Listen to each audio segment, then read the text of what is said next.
Good afternoon and Happy New Year. What a way to start the year, huh? Just tremendous.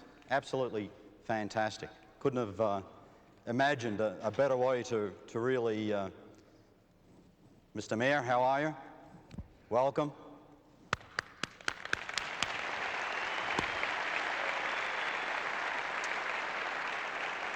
I'm not referring to the mayor here, but we told you the Thunderbird would be back, and here it is.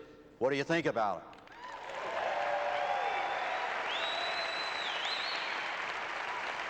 it? We're very proud of it. We're excited about it. We're biased, of course. We think it's beautiful, and it really does capture the essence and the heritage of the past while still offering the best in terms of materials and technologies of today and the future. And although we call this a design concept, everything here we could put into production, of course. And what I'd like to do is maybe go back into the history of Thunderbird a little bit before I introduce the man responsible for the design.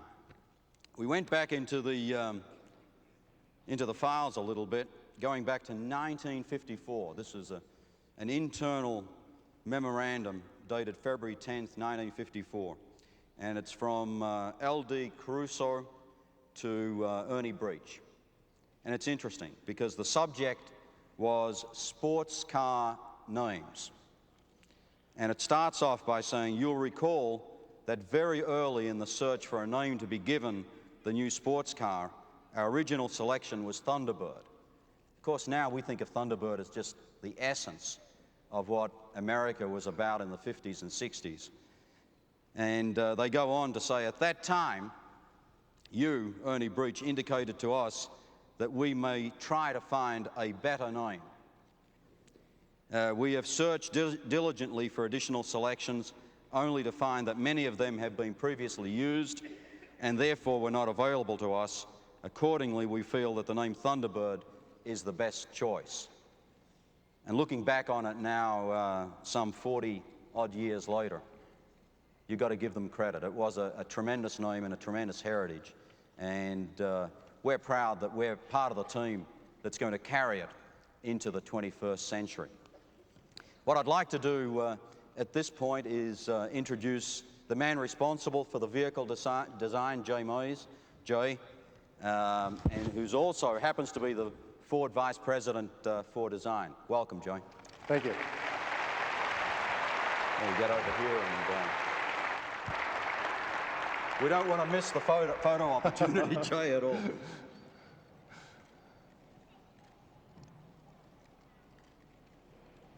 Well done. Okay. Thank Good you, luck. Jack. Happy New Year, everyone. Thank you, Jack, and thank you, ladies and gentlemen. I've got to tell you before we get started here, there are few vehicles that I've ever worked on that have been this much fun and had this much emotion wrapped around them. And I know I speak for the entire Thunderbird team when I tell you that this really isn't just redesigning a car. This is an American icon, and it's an awe-inspiring opportunity for anyone that works on it. In fact, redesign is absolutely the false word because you don't redesign a car like the Thunderbird. What you really do is you curate the heritage of all the great Thunderbirds that have come before it. When the Thunderbird was first introduced to the media in 1954, probably your moms and dads,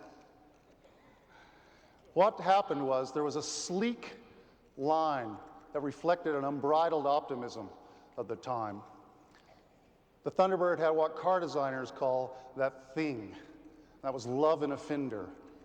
And it was dedication in the way the grille was made. That thing was deeply embedded in the American car culture. It made us feel great, it made us feel proud, and it made us feel alive.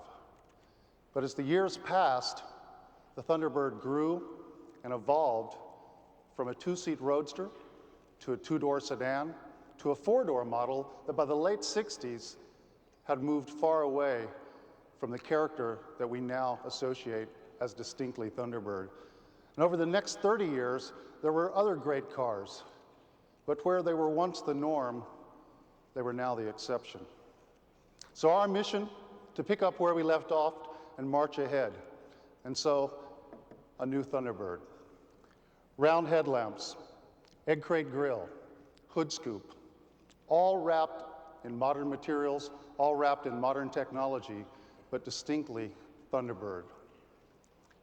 A small cabin for 2 people, and only 2 people, with its classic porthole window, moved slightly forward on the vehicle, anchored tightly by 18-inch wheels and tires, giving the car a thoroughly modern proportion and stance. And finally, at the rear of the vehicle, a low trailing edge, accented by what we in the design community call afterburner tail lamps. The only thing missing? A really nice piece of jewelry, and that's the Thunderbird emblem, with an inset on each wing of turquoise. It's proudly displayed on the front of the vehicle, on the rear of the vehicle, and on the front fascia of the seats. Our goal certainly was to recapture the spirit of the original Thunderbird in an absolutely modern design. But more than that, our goal was to recapture that thing, that magical, heart-stopping, head-turning, intangible thing that few of us can describe, but every single one of us knows when we see it. We've seen it at Ford Motor Company, and now we'd like to ask you, the press, to come up and have another look. Thank you for coming today.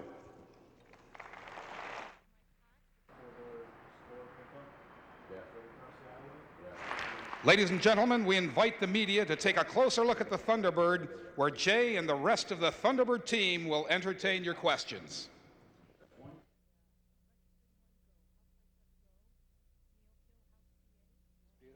Thank you.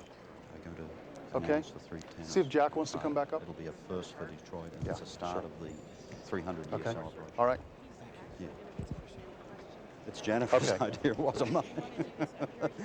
Yeah. All right. Why don't we great. get a couple of shots with the car then? Okay, how are you? Yeah. So when I've got to leave. when are you going to produce it? Pretty soon. Pretty soon. It's not a really. Hi, Todd. How are you? Yeah. Thanks for the note. It was very nice. Sorry.